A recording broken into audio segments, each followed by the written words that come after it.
Hey, everybody, it's Andrew Beach, Executive Career Coach.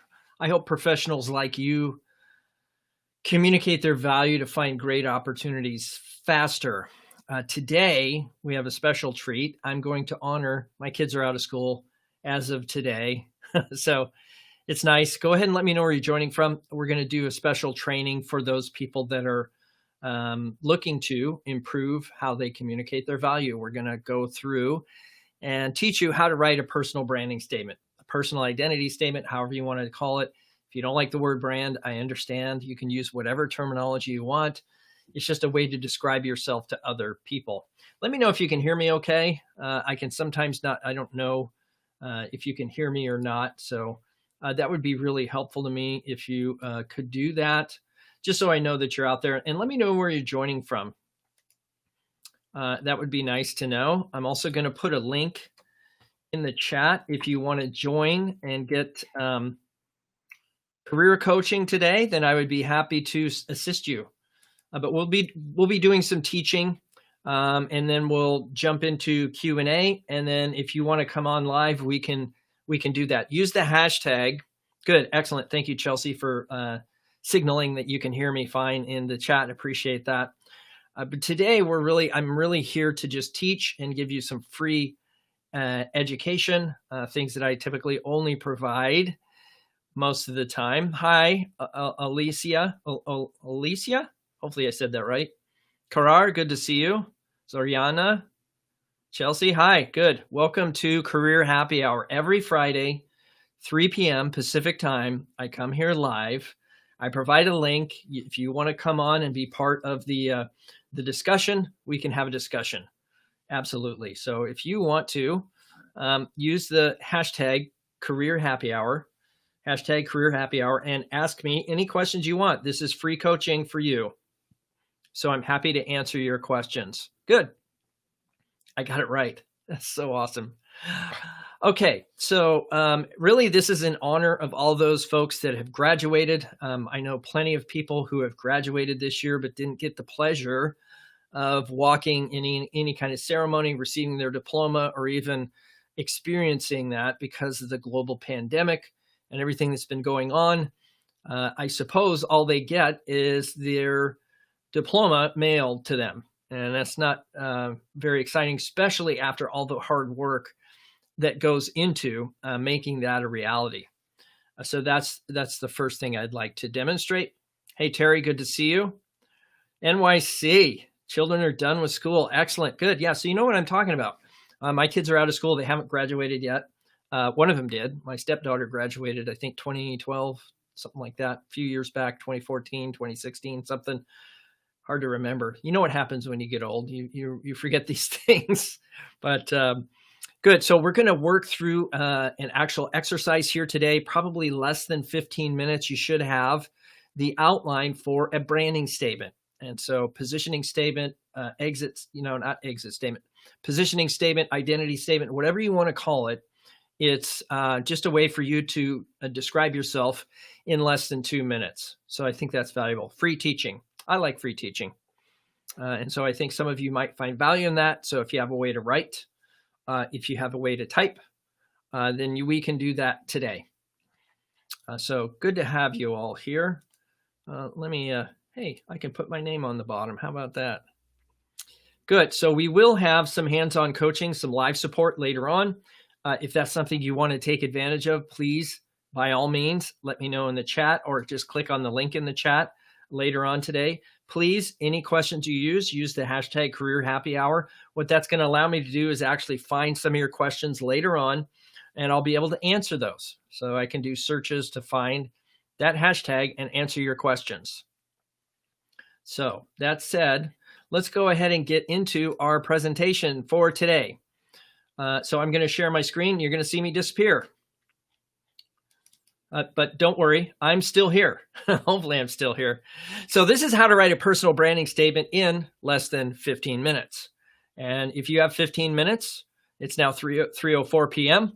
on June the 12th, 2020. So you should be able to, in 15 minutes, be able to write a personal brand statement. Now, many of us are really reluctant to call it a branding statement. And I understand why, because sometimes we think that is a negative thing. When we're talking branding statement, we have to recognize where branding came from. Branding was a unique identifier that actually would put a mark on personal property and identify it as your own. So what does that mean? Well, that means if you looked at livestock or paper or any kind of old world, if you will, property, it was all branded in some way to signify its unique possession of your own. So think of branding a little bit differently. Maybe, yes, it's an identity. Maybe it's also a unique identity of your own, a unique identity of your own. So let's think about it from that perspective. It's a unique identity of your own. So what's the first step in this process? Well, the first step is an I am statement. Now, the reason an I am statement is so powerful and so effective is because it's a clear statement of identity. Now, most people, as you might imagine, actually put their title in that space. I am a project manager. I am a vice president of human resources. I am a CEO. That is not descriptive, by the way, of your unique market definition, right? Your unique identifier that is your own. What we want to put there is what you feel you do better than everybody else. So let me give you an example. And sometimes we need to use more simple language. If I was to introduce myself to you, it's not uncommon that people would say, I am a career coach, or I am an executive coach. Now, the problem with that is that people will have a predefined notion of what that is, and their definition may not be synonymous with mine. Let's be clear. The I am statement is something that revolves around what Simon Sinek refers to as your why. Why do you do what you do? Why do you perform career coaching or project management or human resources? Why is it you do those things? And when I went through this exercise as a career coach, I defined I am a teacher of self-education. Now, what does that mean? For me, I'm really good at helping other people identify their strengths and then communicate that to the outside world. Inner expertise, outside world. Here's the thing. When we're close to what we're good at, it's hard to see. That's why this process really is helpful if you have a buddy. So what I would encourage you to do is at the end of this session, find a buddy, find a friend, find a neighbor, a family member, a colleague, somebody that you can share your statement with and see how it resonates with them. I always encourage you to use somebody not too close because they might be too invested in keeping transparency at bay. I want somebody who's honest and transparent to share that statement with so I get solid feedback. So I am statement is not your job title. I am a teacher of self-education describes what I bring to the marketplace that's unique, different, and special. What is that for you? Go ahead and write that down on your paper, in your computer, wherever you're at right now. Maybe you got the notes pad open on your phone. Fine. I am what? What does that look like? And you might write down several things. So the other ones I looked at were I interpret, right? I am an interpreter of expertise. I interpret other people's expertise, right? So I am an interpreter of expertise. I'm an interpreter of skill to the outside world. So I start wrestling with the language. And it's okay to do that. Maybe you write down 4 or 5 different things. Maybe think about the times when you were powerful, time evaporated, that sort of thing. What were you doing? How were you doing it? If I saw you from the outside, what would I see? Okay, think about it from that perspective. And if you were to say, I am, fill in the blank, and it's not your job title, what would you put there instead? Maybe you just love details. Okay. Wow. I love finding the details in broken products to make them better. I'm committed to quality, right? That sort of thing.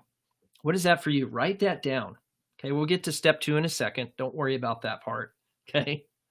Step 2 coming up in a second. If you've written that down, let me know in the chat. I wrote it down. We will progress through this at your pace. I want to make sure that you write this down. We want to do it in 15 minutes, but this truthfully is the hardest part. The hardest part is coming up with the I am statement. Who are you really? If I was to see you from the outside, what would I see you doing when you're at your very best? Think about it from that and you're not different person professionally than you are personally with your family versus your colleagues. You're the same person. You approach all these things the same way. What is that for you? Fill out 5 or 6 different statements like this. I am fill in the blank. Okay, let me know that you've done that in the chat. Next step, and this is a little more pragmatic, straightforward. This is what Simon Sinek would refer to as how and what, right? How do you do what you do, and what is it that you do? So this is a little more pragmatic. Many people have no problem talking about their strengths. So for me, my number one strength, if I was to say my number one strength, is understanding. I can understand how people do what they do. And so I develop understanding, is developing understanding of other people's skills. Okay, that would be my number one strength. Number two strength, interpreting, right? I interpret people's skills from what they know internally to the outside world that's understandable. Number three, I give people confidence. I give them confidence by being able to communicate that value in a way that positions them as strong, powerful, unique, different, special, right? So it's understanding, interpreting, and confidence. Those are my 3 strengths that I can see. What is that for you? What do you think you bring to the table in terms of a strength? You know, I see Terry on the line here, and that's fine. Terry, good friend of mine. We've known each other now for a little while, and I know that Terry has a lot of capabilities. But this isn't about capabilities. This is about strength. And as Marcus Buckingham would say, a strength is something that makes you stronger. A weakness is something that makes you weaker. So strength is not only a measurement of competence, but it's also a measurement of things that you enjoy doing. What we're not going to share here is things that we can do because someone else wants us to. Okay, not that people aren't going to call out to us for these things, but we're talking about your strengths. Okay, so what are your top 3 strengths? And you actually might write out 5, 6, 7, 8, 10 strengths, but if you do that, make sure you just go to the top 3 or top 2. We only want to share 2 or 3 strengths. So I am fill in the blank. Okay, my strengths include, you're going to use this exact language until you get it down. And this is a nice little framework. I am fill in the blank. My strengths include 1, 2, and 3. See how easy this is? You just fill in the blanks. I am fill in the blank. My strengths include building others' confidence, understanding their skills and strengths, and interpreting that into memorable language, right? So I'm just starting to talk through how I do what I do. What do I do that's kind of more pragmatic to my process?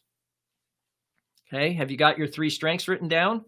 We'll give you, maybe a minute more if you need it. What are your 3 strengths? Maybe you have 5 or 6. That's fine. Just prioritize. Maybe put a star next to the ones you like the best. Just start writing down your strengths. What do you really enjoy doing? Maybe it's something you do personally that you've never had a chance to do on the job. Maybe it's coaching. Maybe you love coaching other people. I think that's one of the things Terry said just the other day. I remember he said, I love coaching executives to live their values. Great. So then let's say that either as an I am statement. I am the guy. I am a coach of lived out values, right? So there's an example. So I'm just wrestling again with the language until I can get it to a point where I feel confident and it sounds like me, because authenticity here is key. Not only authentic to the marketplace, but to yourself. Authentic to yourself. Okay. Hopefully you got those 3 strengths written down. So we have the I am statement, my 3 strengths, and then let's go to the next one. The best example of my work is, the challenge we have is in doing an I am statement and 3 strengths, we've kind of teed up the ball, right, to strike it with the driver. So it's a golf analogy, but really we're teeing up. It's kind of like softball. When somebody just gives you a softball and you're in the batter's box and you're just going to crush that thing over the fence.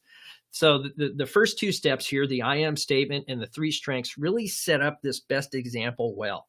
because this is proof in the pudding. The best example of my work is a client I worked with not even a year ago, who in 90 days met 15 people, interviewed at her target company, and doubled her salary. She was working at the time. So not only was she working, right? So I share my best example. For me, that's my best example. I helped this candidate, this gal, position herself, come up with a creative brand, much like we're doing today. And then that allowed her to communicate her value to other people in a way that was memorable, unique, different, energizing. It was right up her alley. It was everything, right? It was really interesting how that works. So what is the best example of your work? And just share a great accomplishment. Just a once upon a time, I helped somebody do this kind of thing and I got these kind of results. What were the results? Were they measurable? Were they memorable? Did they mean something to you? Or was it just something you did once? Okay. So the best example of your work is truly the best example of your work.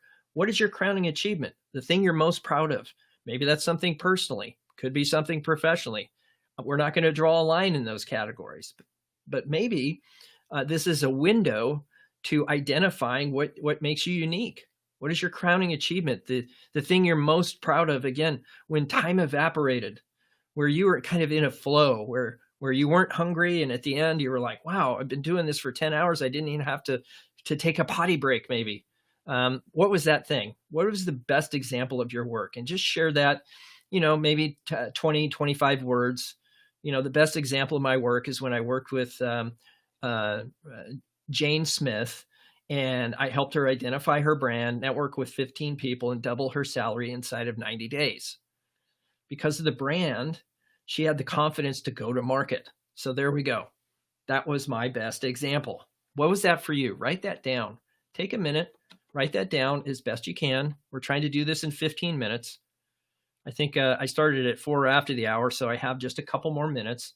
But this next one is super easy. You should be able to, as we go on, it gets a little easier. At the front end, it's a little bit more difficult. And there's a bonus section. So the branding statement is really going to end with this slide, but there's a bonus section I want to work with you on.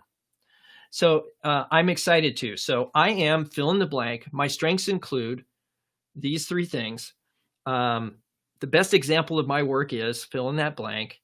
I'm excited too. This is where you talk about your inspired future or your area of growth or interest.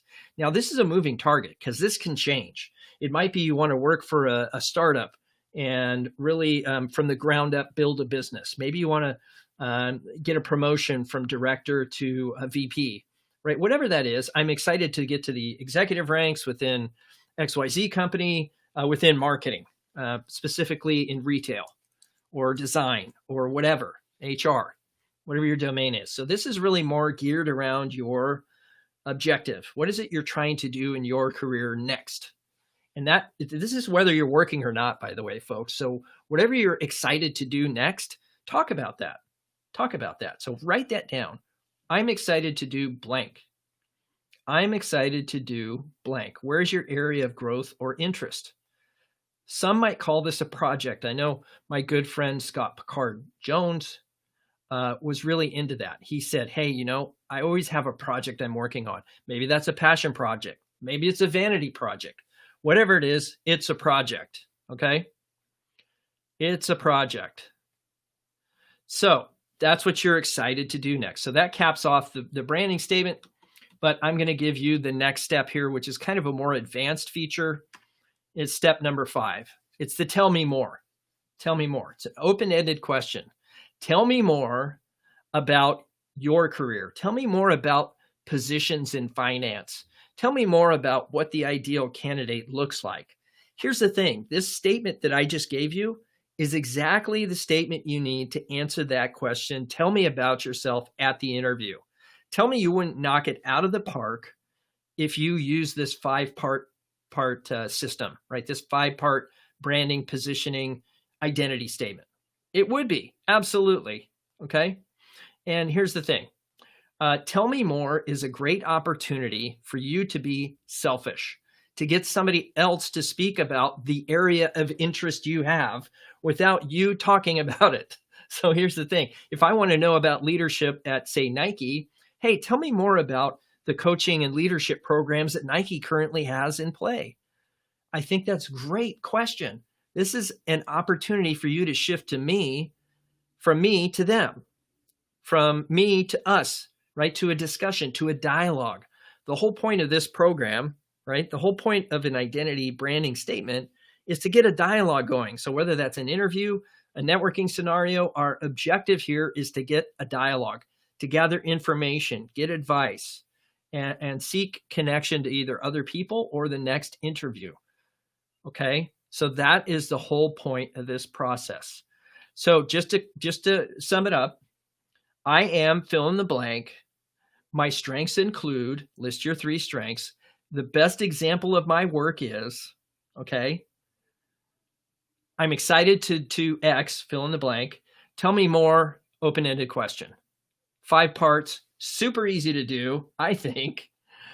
Who's got it? Who's got it? Who's excited about this? Let me know in the chat if you actually filled out those 5 parts, incomplete. And I did go over 15 minutes. It was 17 minutes, but I added a 5th component. So you're going to give me a pass there, right? Hopefully. Okay, good. So if you have any questions, go ahead and leave those in the chat. Or if you want to come on live, there should be a link in the chat for you to join me live, and I'm happy to answer your questions. So if that's you, please, by all means, put your questions in the chat. Okay.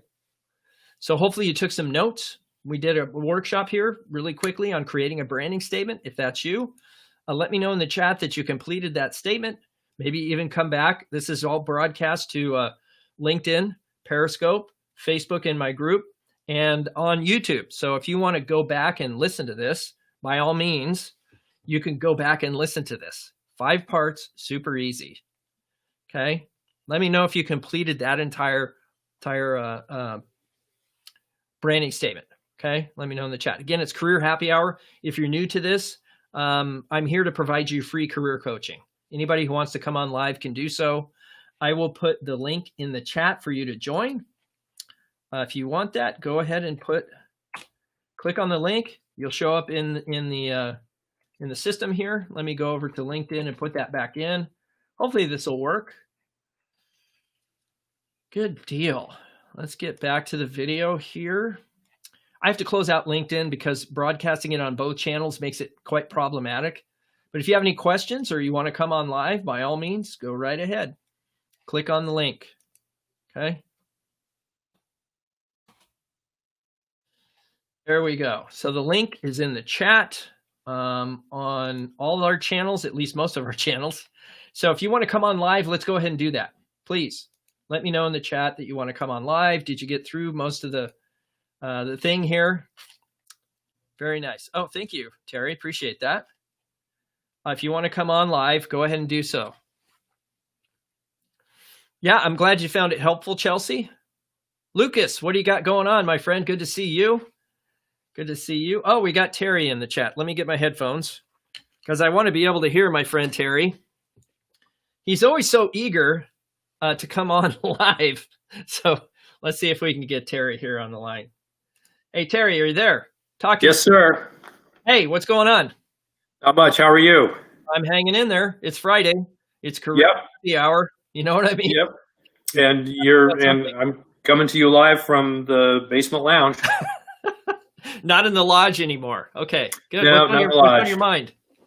Well, I really appreciate the structure that you've created. I love the I am, my strength is, best example of my work is, and I guess the thing that I wanted to just make mention of, it was kind of an aha moment while you were talking, is that in thinking about the best example of my work, I suddenly realized there are like 3 different periods of my career where I did something very substantially the same.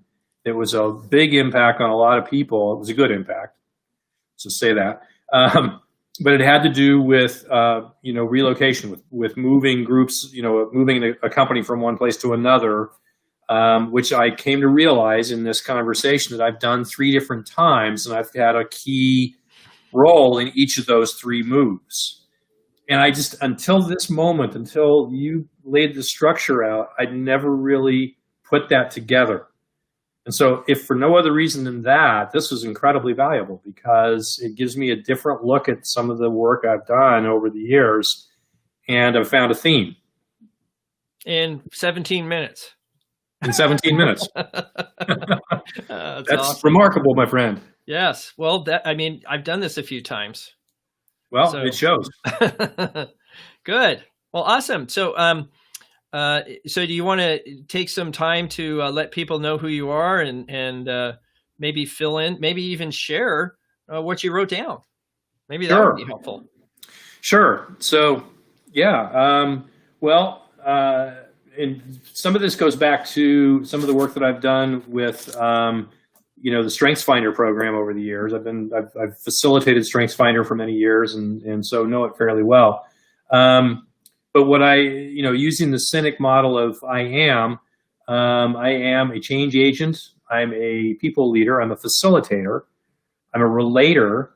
And to your point, I coach leaders to live their values. That's something I've done for years. And so that was kind of my list of 5. So, and just to, kind of fill in some blanks around this, I do, so I'm in human resources, been in human resources for a long time, and have, currently leading a small human resources team in a startup company. But I've worked in Fortune 500 level companies. I've worked in mid-sized companies. I've worked in small startups doing this kind of work all along. So good. Your strengths include? Making connections, identifying strengths, synthesizing strategy, coaching, and guiding. Coaching and guiding, I guess. Okay. Yeah. And you had the 2 examples of your work, so you kind of had that relocating companies. Well, actually 3. So yeah. So what were the results of those activities? Well, that's a good question. The basic results were that the relocations went smoothly. People found success in their new worlds. Attrition was low, in fact, very low, in at least 2 of the 3 cases. Well, in the most recent example, attrition as a result of the move was only 2 people out of 300. So what percentage is that? Very small. Very small, less than 1%. Yeah. So, and then in the other 2 cases, it wasn't quite that low, but it was in the, small percents, right? And people found, value and excitement and purpose in their new location and their new environment and their new work. So you're a champion. Sorry? I am a champion of retention. I'm a champion of change and retention. Good. So, so what am I excited about? I'm kind of excited. Number 1, I'm excited that I found this thread that I didn't know about.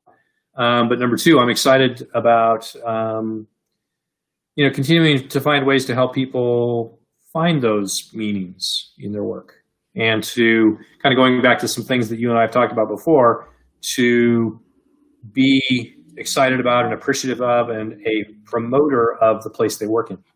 Nice. And hadn't quite got to the tell me about part yet. That's okay. That was a kind of bonus area, right? Yeah, right. So it's just tell me more. So yeah, think about it from this perspective. If you're sitting across from a CEO, what question would you ask?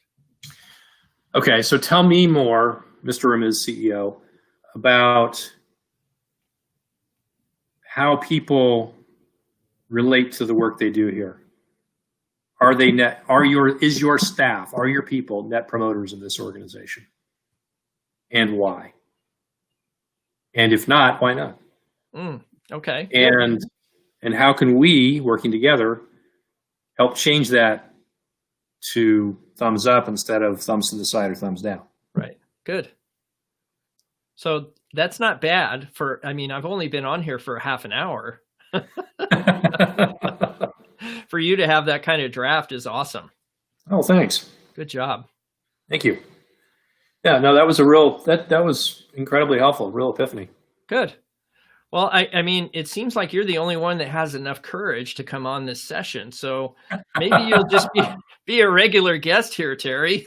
Hey, I'm all about it, man. Yeah, good. Awesome. So what can the community do for you today, Terry?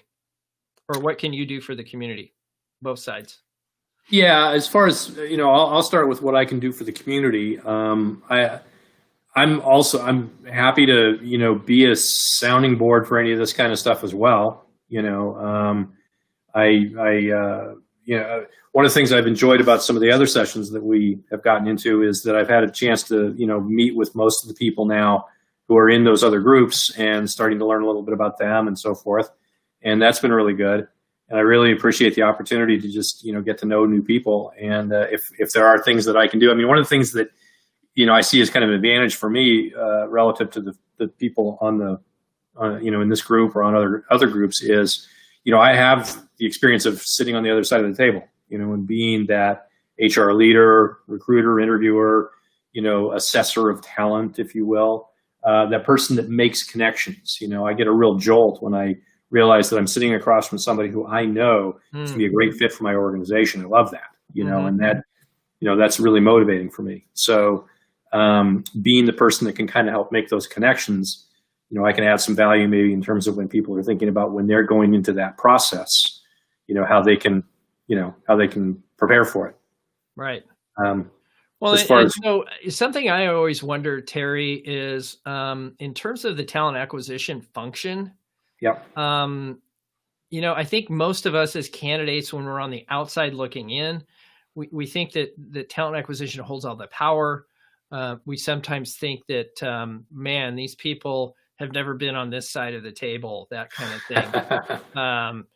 Don't they know what they're doing, right? to me, and it often feels personal, honestly. Yes. Oh, yeah. So do you think that's changing more when maybe folks in talent acquisition are now, as everybody is, impacted by the pandemic, that they might have a new appreciation for candidate experience? Because I'm hoping that it's true, but I want to hear your perspective on that. Yeah, I think that's in its nascence, if you will. I think it's definitely going to snowball in the sense that as more and more people really start to re-engage in the workforce process and the job application process. I mean, I've always coached my recruiters on my talent teams to be cognizant of the fact that our voices are important, and that when we have conversations with people and when we don't have conversations with people, both of those are very meaningful in terms of the candidate experience. So I really try to coach folks to, just be good about following up and understand that, this is a day-to-day process for us sitting in the room, but it's a life-changing event for the person sitting on the other side of the table. And that's really, really important. And I think that's going to become more, there's going to be a greater awareness as we go forward, because our world has just been turned completely upside down, and the other reality of it is that, and I could go on like this for quite a while, but, just suffice it to say that, the hiring managers are in a similar spot. They, granted, maybe not hiring as many people or as fast as they used to or what have you, but they're still hiring. There are a lot of the people that are hiring. They're trying to make good decisions. They're trying to do it in the best way possible. And I just had this conversation with somebody yesterday. I said, be prepared. Just think about, and I can go into a long thing about being prepared, but the nut of it is, have awareness of, the environment that you think you want to come into, and be aware of the fact that the manager coming into the interview may more than likely not be as prepared as you are. It's just the nature of the beast. Yeah. So what are you saying, Terry? You never practice your interview questions over and over again? I practice them a lot. Man, I bet I could say this a little better. Yeah, no, actually I do. I think a lot about it, but that's because of the work I do. Right. Think about it. A software engineering manager who has probably only had to interview people sporadically and never, odds are never really taken any kind of coursework on interview skills or anything like that. and in some cases may have gotten handed the assignment of doing the interview at the last minute because somebody else couldn't make it or what have you, So those are all circumstances. And plus they're stacked up 9 ways from Sunday. They've got all kinds of work going on. They've got things that are due. They've got projects, deliverables, due dates, and this, everybody recognizes it's important. There's no question about that. But, when you stack all that stuff up, it makes it hard for line managers to put the kind of energy and devotion into it that people who are in the recruiting business put into it. That's not a negative. It just is. Yeah. So. Well, it puts, I think the news for candidates is it puts you on equal footing that way. It does. Because their mindset is, why am I here? And it's an opportunity for you to change that perspective. And you can prepare so much more in advance, knowing that person is not going to be prepared. And right. That's the only thing you control. You don't control the internal process at the company. You don't control their mindset, but you control your performance. Correct. And that's what I encourage all of our candidates to focus on. But right. And that's why I say preparedness. Terry, I know there's people here that are saying, hey, I'd love to connect with Terry. Terry's in the chat. It's Terry Smith. So if you want to, I can put your profile in the chat, I suppose. But I think Sure. If you're on LinkedIn and you all are seeing that, then go ahead and just connect with Terry directly. Yeah.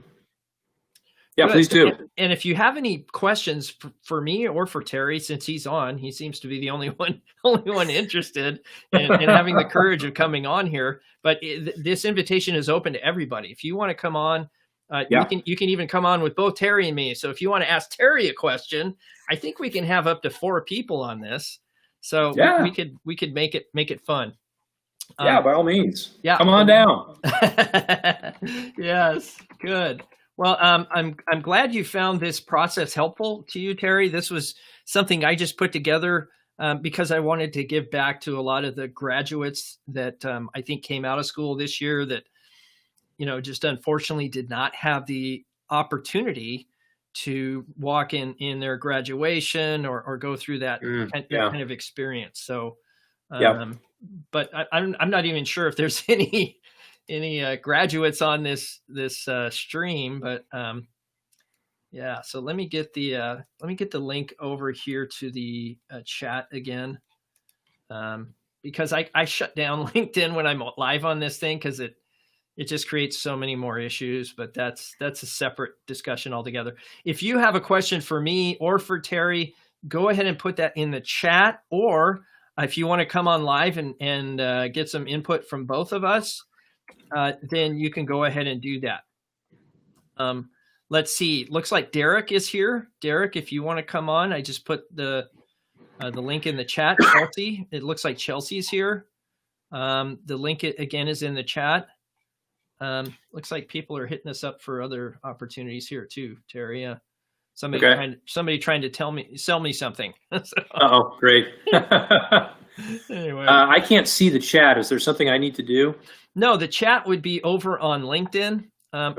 In fact, I'm not even sure what you see on your side. So what I'm seeing is you and me, and a blue background with the words Live Studio in the upper left.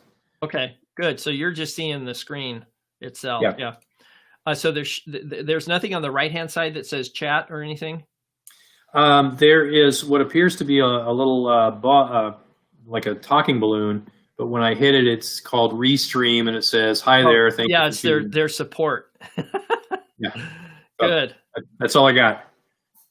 Let's see. I'm a leadership development consultant hunkered down out on the Olympic Peninsula and finding it difficult to get back in the swing of the job search. Love to get your top of mind advice. So the word of the day is resilience. Yes. Resilience. And resilience is just a return to positive, productive activity.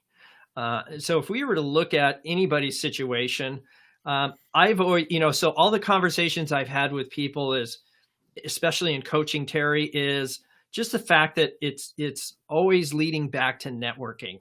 And I know that's kind of a cop-out, and people are looking at networking as this big challenging thing, and psychologically it might be, But what's your perspective on that? I think you maybe had some successes recently, if I remember right, just reconnecting with old colleagues or reaching out to people on LinkedIn that you thought might be a valuable resource of some kind. Yeah. Yeah. I guess I look at it as, one way or another, we can all be a resource to each other, and unless, I've gotten some oddball pings from, on LinkedIn from people that I don't know, and I don't know why they would reach out to me. And I've kind of let those just go by the wayside. Yeah. There's a couple of funny stories in there, but generally speaking, like if somebody wants to reach out from this group, for example, and say, hey, I'm happy to connect, because ultimately, those will all be good things for all of us, right? It's Right. just the opportunity to get to know each other a little bit. My experience has been, it's a funny world that way. I may have a conversation with somebody in this group that 6 months from now or a year from now, something will happen in their world or in mine. And they'll go, hey, I know somebody that might be able to help you with this. Right. And Zoom, there you go. And that is so valuable, and that's something that I think a lot of people tend to maybe overlook in terms of what networking can be for you, is that it may not be something that, turns the corner or turns on a light bulb tomorrow morning. But at some point, if you do this and you're reasonably diligent about it, at some point you're going to say, I remember, and the person that you say that to is like, really, could you get a hold of them? And I'm like, sure, why not? And the next thing you know, you've created some magic. You've created an opportunity for other people, right? And that's the give back part of this whole thing, And so I look at it as really, really valuable. Yeah, it is hard, believe me. I mean, you're catching me at my extroverted best. I'm much more of an introvert than an extrovert, and so it's hard. It's hard initiating, right? But I mean, things like this in particular are really cool because, especially just being able to get on a roll and talk about things and so forth, it's really, really valuable. And I appreciate the opportunity to do it. And I would also, certainly welcome the opportunity to chat individually with anybody in this group. So, yeah, if I can help, or, if somebody just wants to talk and say, I'm just frustrated and crazy, and well, I mean, how do you human resources people deal with this, Yeah, of course. Getting different perspectives is part of the value of networking.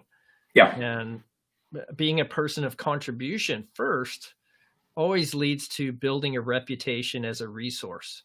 And when I go into a networking interaction, I want to accomplish several things. One, I want to have some exposure for my brand. So that's why we do a branding statement and why we put it in that kind of framework so that you can deliver that, probably in less than 30 seconds if you get it down, right? I am fill in the blank that does these 3 things really well. Here's the best example of my work. I'm really interested in blank. Tell me more, right? So that is absolutely something you could really throttle down and execute inside of 30 seconds. That's the objective. And the nice thing is I now have a seed that I've planted. So that's the first thing I look at through networking. The second thing would really be to understand the other person well enough to see how I might be able to help them. Yeah. And ask the questions and kind of, I don't like to say control the conversation, but certainly steer the conversation in a way that helps them and helps me in a positive way. Right. And then the third thing is to walk away with some names. So if I can make a contribution, get some exposure for my brand and walk away with some names, I'm happy. Now, if there's an interview that comes out of that, even better. I'm not expecting it. I'm certainly not expecting a job. Right. Anyhow. Yeah. Sharon, network is so important. It not only helps us extend our reach, but it helps us stay motivated and we learn from and help each other. Absolutely. Yeah. Let's see. I am frustrated and crazy as an extrovert with 2 kids in a small cabin in the Olympic Peninsula. It reminds me of that. What is that movie with? I can't remember the name of it. Insomnia. Have you seen that movie, Insomnia? Yes. Yeah. So I don't know if I have any sage advice for somebody stuck in a cabin with two small kids on the Olympic Peninsula that's an extrovert. Maybe you make friends with the animals. I don't know. Right. Yeah. Start to develop your Dr. Doolittle skills. You got it. All right, Terry. Well, listen, I don't think I have anything else to add, and no one else seems to have the courage to come on. So, is there anything else you want to share before we sign off? Just that, I'm going to echo what you're talking about to some extent. Being resilient. It's it's a strange world, and one of the things that the reason that I'm in kind of the situation where I'm starting to think about looking around is because of being in a furloughed situation, and it's hard. It's really hard, but it's not it's not our fault, right? It's not, in a situation like this, we didn't do anything wrong. We didn't screw anything up. We just, we're in a jam right now. And the best thing that we can do is, figure out how to find your support and work on your support. This is a great scenario for that. It's fantastic that you're doing this, Andrew. Mm-hmm. And so do not be afraid to ask for help. Totally. And for those of you maybe have something good or you think it's the greatest ever, I think that's dangerous ground. Often we get complacent and satisfied with our situation, and we ignore what may have gotten us in that situation in the first place. Meaning, hey, if I got something good, there's always something better. And it's always a comparative. But comparing one job to the next maybe isn't the ideal, right? It's comparing what you've got to what you want. And there's always something better. If I don't believe in my heart that there's something better, then I'll never be open to the fact that there is. And so that's a mindset thing. So one thing I would encourage everybody to do is, even if you got something that's good, there's always something better. And not that you're going to leave, not that you're going to abandon what you have, but you're going to investigate. And that is the key skill that's going to keep you engaged in networking. It's going to give you motivation to do the networking, which isn't easy. It takes a lot of time, energy, and effort. And so I would really encourage people to engage in that kind of, I don't know if you call it mind play or dreaming, whatever you want to call it. So, all right, Terry. Well, I hope you have a great weekend, my friend. You too. Thank you. And, maybe we'll see you next week on Career Happy Hour. Take care. You too. Be well. All right, everybody. Thank you for joining me for this episode of Career Happy Hour on Friday. Again, this is free career coaching for you. If you want to take advantage of this, just show up here 3:00 p.m. Pacific time every Friday, and I will drop a link in the chat, and you can join me live, and we can do the same thing that you just saw me do with Terry as we walk through a process. Now, here's the other part of this. If you got value out of this presentation, folks, please share it with your networks, share it on your favorite social channel, whatever that might be. If you're seeing it on YouTube, throw it over on Twitter or Facebook or wherever you think is valid, and share this with other people. I think there's a lot of value in understanding how to craft and perfect, to a certain extent, a branding statement or identity statement, or whatever you want to call the statement of unique value that you bring to the marketplace. So, all right, folks, I'll see you next week on FAQ Friday Career Happy Hour.